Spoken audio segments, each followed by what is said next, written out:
Hello मेरे प्यारे viewers, welcome back to my channel. कैसे हैं आप सब? सॉरी काफी दिन से वीडियोस अपलोड नहीं कर पाई, काफी बिजी चल रही थी, लाइफ में काफी कुछ चल रहा था। बट आज दोबारा मैं आपके सामने हूँ और आज की वीडियो में हम जापानीज में 10 ओनोमेटोपिया वर्ड सीखेंगे। ओनोमेटोपिया वर्ड्स मीन्स जैसे हिंदी में होता है धक धक, छम छम, ठक ठक, ऐसे ही कुछ वर्ड्स जापानीज में भी होते हैं।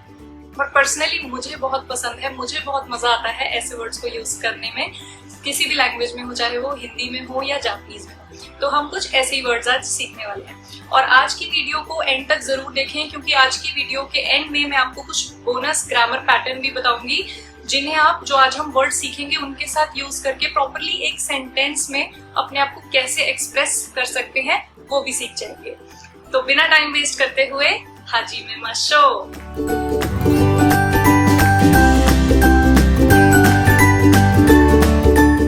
पहले वर्ड के साथ बहुत लोग फेमिलियर होंगे, जो लोग भी पोकेमॉन देखते होंगे तो उसमें एक कैरेक्टर होता था पिकाचू, और पिकाचू बोला करती थी पीका पीका।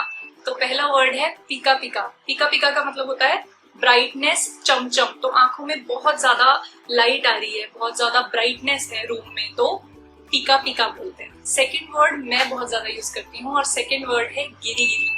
गिरी गिरी, गिरी गिरी का मतलब होता है कि जैसे 5 बजे का आपको टाइम दिया है और आप 4:55, 4:56, 57 पे पहुंच रहे हो, मतलब आप उस टाइम पे पहुंच तो गए हो, मतलब वो काम आपका हो तो गया है, पर बिल्कुल एज पे हुआ है वो चीज, बिल्कुल एज पे आपने किया है उसको। मतलब कि जैसे पंजाबी में बोले तो मसा मसा बचे हैं हम, मतलब कि बाल बाल बचे हैं हिंदी में बोलते हैं। तो ऐसे ही जापानीज में होता है गिरी गिरी। तो अगर आपसे कोई पूछे कि 5 बजे का टाइम था, तुम वहां पर पहुंच गए थे क्या टाइम से, तो आप बोलोगे बस गिरी गिरी पहुंच गया था, मैं गिरी गिरी पहुंच गया था। थर्ड वर्ड है कारी कारी। कारी कारी का मतलब होता है क्रिस्पी, और इसको आप याद कैसे कर सकते हो, जैसे कुरकुरे खाते हैं हम तो कच कच हिंदी में बोलते हैं ना, कच कच हो रहा है, तो क से ही कच कच है, कुरकुरा है क से ही, और जापानीज में भी क से है कारी कारी। तो कोई भी ऐसी चीज हम खाते हैं, चिप्स खाते हैं या कुरकुरे खाते हैं, तो हम ऐसे बोल सकते हैं कि कारी कारी देसने, कारी कारी है ना ये। फोर्थ वर्ड है पेको पेको। पेको पेको का क्या मतलब है कि प से आप याद कर सकते हो पेट। पेट में भूख लग रही है मुझे, बहुत तेज भूख लगी है मुझे, तो मैं कैसे बोलूंगी पेको पेको, मतलब मुझे भूख लगी हुई है। प से आप याद कर सकते हो कि पेट में भूख लगती है ना हमें, तो पेको पेको। नेक्स्ट वर्ड है बाता बाता। बाता बाता का मतलब है जैसे कि अगर आपसे किसी ने पूछा कि आज का दिन कैसा था या क्या कर रहे थे, तो आप ऐसे बोल सकते हो कि आपके दिमाग में मतलब ये चल रहा है, सुबह मैंने ये किया, फिर मैं वहां गया, फिर बहुत बिजी रहा दिन और कुछ ना कुछ करता रहा, बहुत एक्टिविटी रही पूरे दिन में, तो बाता बाता।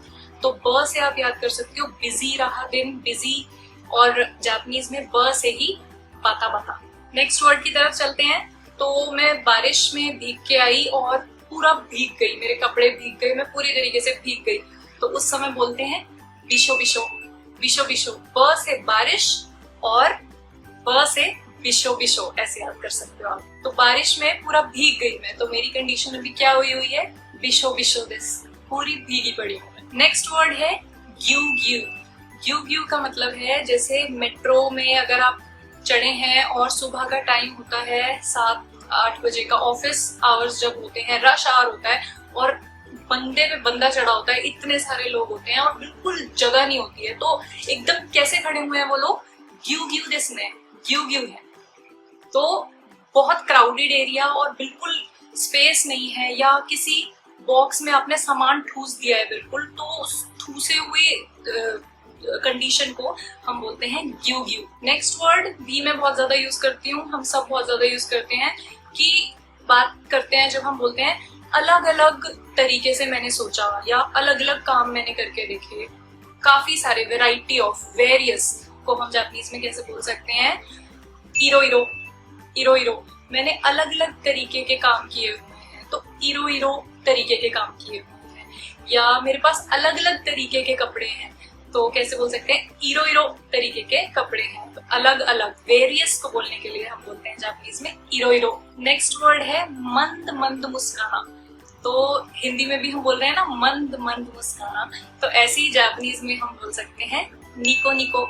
निको निको, कुछ ऐसा, निको निको शितेमास। और फाइनली 10th वर्ड है हमारा, अगर हमें बताना हो स्टिकीनेस, मतलब जैसे भिंडी हम बनाते हैं तो भिंडी में आपने देखा है कि उसमें हल्की सी लेस होती है ना, तो इस तरीके के खाने को हम क्या बोलते हैं, जो ये लेस निकलती है, स्टिकीनेस सी होती है खाने में, उसको हम कैसे बोल सकते हैं, नेबा नेबा, नेबा नेबा शितेमास, नेबा नेबा देस ने। जैसे कि जापानीज में एक डिश होती है नात्तो, नात्तो काफी स्मेली होती है, वैसे वो फर्मेंटेड सोयाबीन होती है, तो जब उसको खाते हैं तो उसमें से बहुत ज्यादा लेस निकलती है ना, स्टिकी होती है बहुत ज्यादा भिंडी की तरह, तो उस समय हम बोलते हैं इसको नेबा नेबा देस, नेबा नेबा है। मुझे बहुत मजा आता है इन वर्ड्स को यूज करने में। अगर मैं हिंदी में भी बात कर रही होती हूँ तो भी मैं इन जापानीज वर्ड्स को हिंदी बोलते बोलते भी यूज कर लेती हूँ, क्योंकि मुझे लगता है कि पूरी बात बोलने की बजाय अगर मैं सिर्फ एक ये जापानीज वर्ड यूज कर लूँ तो मेरी बात बड़ी जल्दी खत्म हो जाती है। जैसे कि कोई मुझसे पूछे कि वो ट्रेन पकड़ ली थी, तुमने टाइम पे पहुंच गई थी, तो गिरी गिरी पहुंच गई थी, मतलब गिरी गिरी मेरा काम वो हो गया था। तो जैसे कि मैंने आपको कहा था कि इस वीडियो के एंड में मैं आपको कुछ बोनस ग्रामर पैटर्न बताऊंगी, ताकि ये जो वर्ड्स हमने सीखे हैं इनको आप एक सेंटेंस में प्रॉपरली यूज कैसे करना है वो यूज कर सकें, आपको वो आ जाए और आप अपने आप को अच्छे से एक्सप्रेस कर सकें।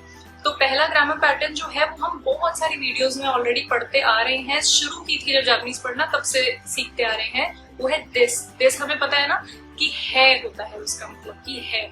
तो जैसे हमने सीखा नेबा नेबा, बहुत स्टिकी है, तो स्टिकी है बोलना है ना हमें, तो बहुत इजी है, हम बोल सकते हैं भिंडी, या कैसे खाऊं मैं, भिंडी वा नेबा नेबा दिस ने, नेबा नेबा है ना बहुत ज्यादा, तो नेबा नेबा है, नेबा नेबा दिस ने है ना, इस तरीके से आप बोल सकते हो दिस यूज करके।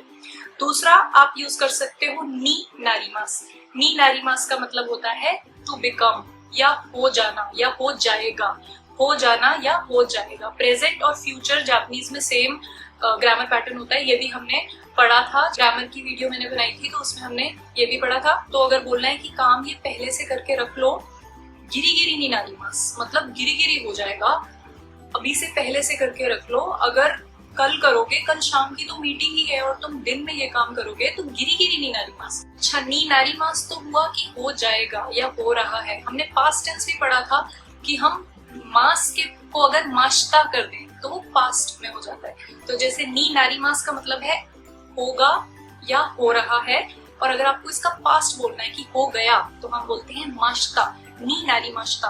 तो मैं पूरी भीग गई, तो आप कैसे बोल सकते हो, बिशो बिशो नी नारी माश्ता, मैं पूरी भीग गई, पास्ट की बात है ना ये। तो घर से बाहर मत निकलो, भीग जाओगी, बिशो बिशो नी नारी मास, बिशो बिशो हो जाओगी, भीग जाओगी, और भीग गई, बिशो बिशो नी नारी माश्ता। आई होप आज की वीडियो आपको अच्छी लगी है तो मुझे लाइक करके जरूर बताएं, और कमेंट सेक्शन में मुझे इनमें से कोई भी वर्ड, 2 वर्ड्स कोई भी आप यूज करें और कुछ भी इसके बारे में लिखें, अपनी कंडीशन के बारे में, ताकि मुझे पता चले कि आपने ये वीडियो ध्यान से देखा और कुछ नया सीखा। और अगर आपको ये वीडियो यूजफुल लगा तो आप आगे शेयर भी कर सकते हैं। तो मिलते हैं नेक्स्ट वीडियो में, बाय बाय।